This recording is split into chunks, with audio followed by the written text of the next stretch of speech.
श्री गोपाळ कृष्ण भगवान की जय. लीळा नंबर 134.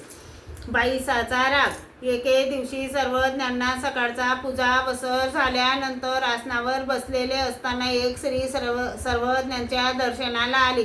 तिला पाहून सर्वज्ञ लगेच उठून घाईने बाहेर आले. तेव्हा श्री मुकुटाला दार लागले आणि बाईसा म्हणाल्या, काय हो झाले या रांडेला? बाबांच्या श्री मुकुटाला दार लागले ना, अशी शिवी दिली.